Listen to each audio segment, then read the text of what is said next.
This is a Super Saiyan. And this is what is known as a Super Saiyan that has ascended past a Super Saiyan. And this is to go even further beyond.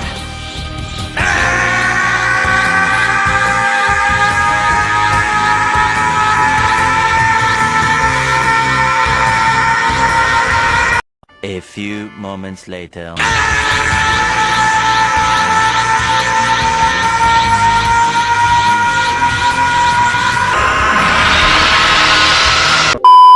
Greetings YouTube, welcome back to the Madonna channel. I am Marcus, bringing you another video for Cardfight Vanguard Overdress. Of course, following the upcoming release of DBT03, we will be taking a look at the Bruce support. And I'm telling you, Bruce support just got even more insane and at the same time, a little bit too over, I would say. First off, before we start the video, I would like to thank everyone for the support of the last video that I did for Final Rush, which is the Leonard as well as Mabel update. This video has been my most performing video and of course the most viewed video out of all the videos I have done on this channel. I thank you very much and hopefully I will be able to do even more videos like this one for you guys to enjoy. Thank you very much once again. Now, of course, first off, I did not actually cover this unit in my last video, which is why it's still a little bit incomplete. Even today, I cannot really find the time to remake the whole video again, but yeah. So first off, we have Surveillance Gear Dober from DBT02. Auto rearguard at the end of the battle that this unit boosted. If you are in Final Rush, put this unit into your soul, choose one of your units and it gets 10k power until the end of turn. Now, of course, this dog is a little late on the activation side. Yeah, you know, he is locked to Final Rush and everything. He is really used to power up either Eden or Leonard primarily because those two are your most threatening attacker. I mean, who else are you gonna power up? He also does contributes to the soul count because he moves himself to the soul and he has a very amazing synergy with Leonard. If you attack hit with Leonard and you have this in your soul, you can basically call him out and power up your attacks even further, which in a sense it's disgusting. Now with that out of the way, let's go on to the real DBT03 support that is being released not too long ago. First off, we have Diabolos boy Cyril. Auto rearguard. When this unit boosts a grade 3 unit, your opponent cannot intercept until the end of that battle. Yes, this is not exactly Final Rush support, but then he does have some usage in certain scenarios. For example, if your opponent does rely a little bit on the intercept side, well, except for Bastion, because his main usage is basically for your Marjorie as well as Colossus because these two are gonna hit like a truck. And with this unit behind those units, you could potentially deny your opponent's interceptor, which tends to be 5k shield or 10k shield depending on what units they have in the front row. Of course, it's not going to be the most disgusting card out of the whole reviews we have for this video, but then it does have its usage. And also, he is not Final Rush restricted. You could actually use this in a barrel deck because you can choose to activate this unit skill before you activate barrel skill to potentially deny any intercept, which is also quite good. Next up, we have Diabolos girls Belinda. Auto rearguard circle. At the start of your main phase, if you have a grade 3 or greater Vanguard, soul charge 1, and if you are in Final Rush, this unit gets 5k power until the end of turn. Now, this card is gonna be a little bit on the iffy side because she needs to survive a turn to get a soul charge 1, and of course you need to be in grade 3, so most likely you're gonna call her out at a grade 2 turn, but you run the risk of her being retired by your opponent's skill effect and of course the dreadful prison card.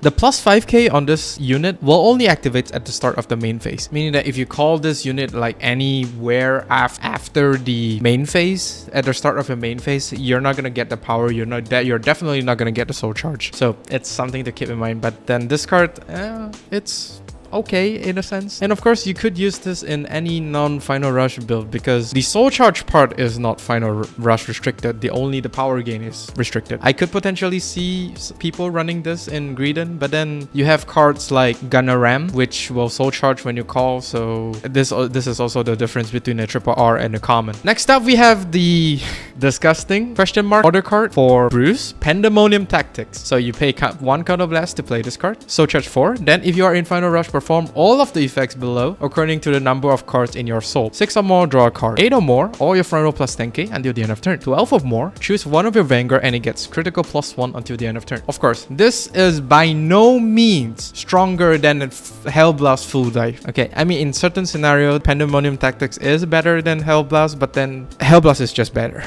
Don't stress on the 12 soul or more requirement to give your critical because you're never ever going to get that soul, even if you run the Barrow Magnus right line in Bruce. And plus, this card is not usable in late game because if you use this card in late game, that's potentially 6 card out from your deck.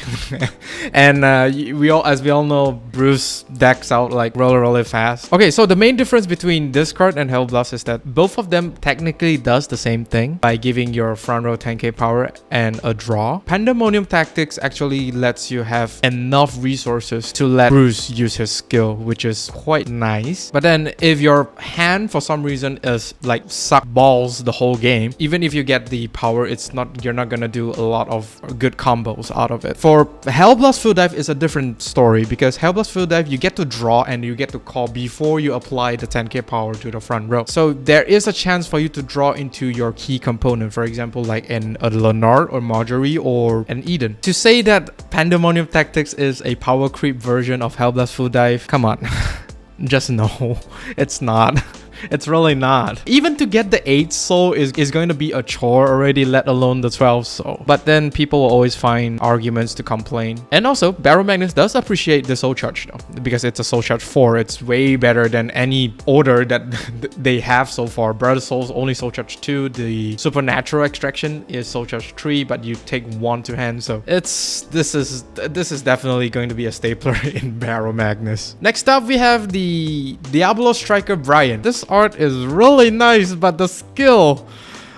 oh well. Active rearguard circle once per turn. Cost Soul Blast 2. Until the end of turn, all of your front row gets 5k power. And if you are in Final Rush, choose one of your Vanguard and it gets 1 critical. Now, this card may potentially to give even more power to your already beefed up front row, which is an extra 5k. You could potentially use this card when you reach your first Bruce ride, and you can therefore call out Edens or maybe Leonard to maybe increase the chances of them hitting. The critical is nice, but it's not really important. Of course, once you reach Final Rush, you will always get the critical, but then the Vanguard is not the threatening attack. The rearguard is the threatening attack. With you giving the critical to Vanguard, it's... yeah, I mean, it's whatever, because its opponent is gonna PG it anyway, so it's not gonna be as important as some other skills that we will see down the video. Next up, we have the double R, Diabolos, Madonna, Regina. Active rearguard once per turn. If you are in Final Rush, counterblast 1 and put 2 other rearguards into your soul. Choose a card from your soul, call it to rearguard, and that unit and this unit gets 10k power until the end of turn. This card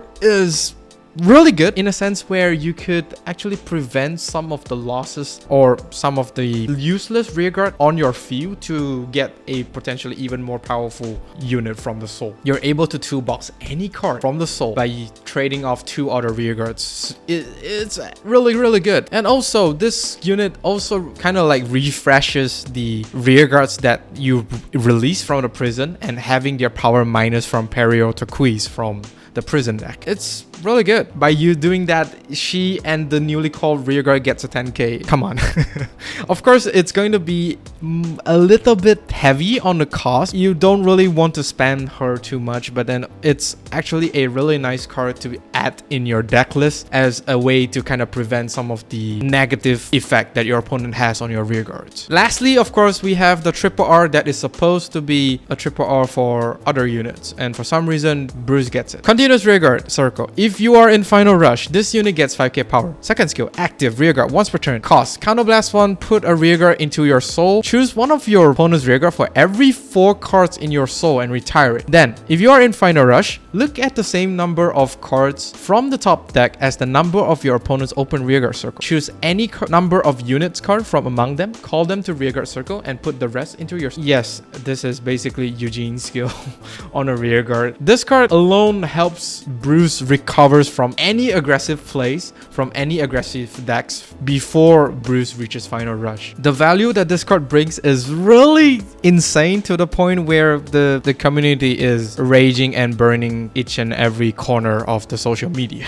He provides board control while at the same time replenish your own board. Of course, do keep in mind is that even if you get a lot of triggers, you can still trade those triggers with Regina skill to get anything from the deck, which is much better than having a trigger on the rear guard. It's a really nice card, and for a Counterblast 1, this unit is insane.